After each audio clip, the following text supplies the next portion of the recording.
Hi friends, Adam Kirtley here, Chaplain at Whitman. I hope this message finds you well.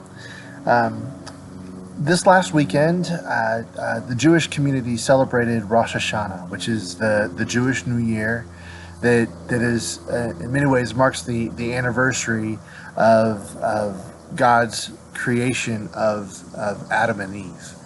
Um, it was also a weekend in which we saw the passing of the Honorable Ruth Bader Ginsburg. Uh, and all that she stood for, of course, is now very much in the spotlight, and I think very much under threat. And so as I was thinking about my remarks today, I was thinking a bit about what's in the Venn diagram of Rosh Hashanah and Ruth Bader Ginsburg. What's the overlap? And it feels to me like the legend of Lilith from Jewish folklore might be worth retelling at this time. Several years ago, when I was teaching in the Encounters program at Whitman for first-year students, on the syllabus at that time was the book of Genesis from the Hebrew Scriptures, and I loved teaching that text because it was just so. It's a text, and these are stories at least that everyone is familiar with. But when you get into the text and treat it as a document, new revelations emerge. And one of them is that there are two sort of competing or contradictory stories about the creation of humanity.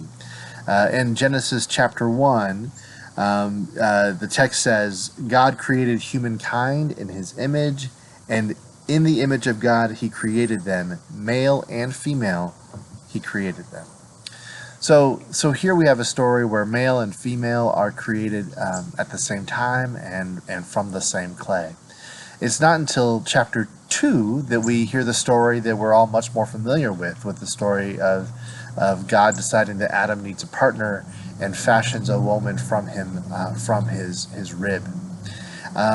Scholars, of course, have come to the conclusion that these are two texts written by different individuals and at different time in history, and then much later sort of were combined into this canonical text. The story of Lilith, though, emerges as a way, in some ways, to sort of reconcile them. The legend of Lilith goes that the woman who was created are, in fact, two different women. There's Eve is Eve, but the woman who was created from the clay at the same time that Adam was created, her name was Lilith, and she and Adam very quickly started to quarrel.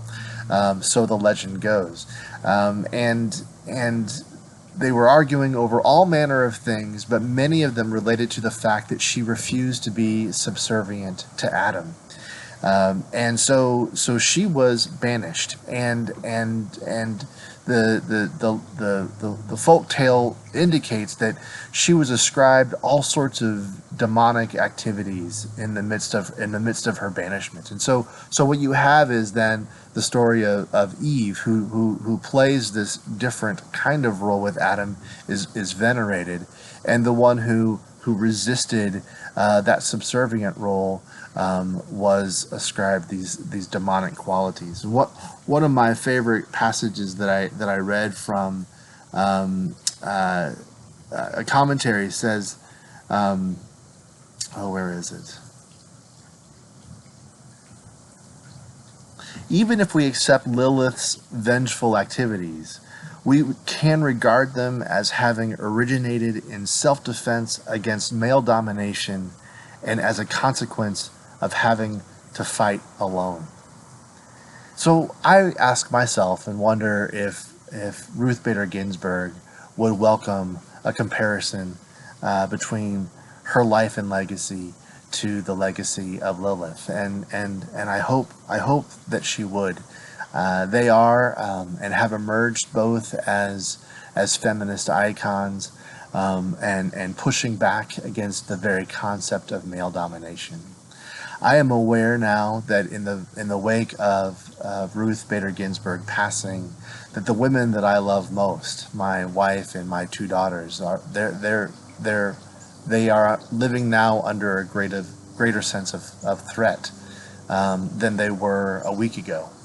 And that the call for me in this moment is to stand with them and to fight with them. So those are my thoughts this week, my friends, considering the life and legacy of Ruth Bader Ginsburg and the earliest Jewish feminist, Lilith. I hope that you are well. I hope that you take care of yourselves, and very, very important these days to take care of each other. And I hope to see you around soon.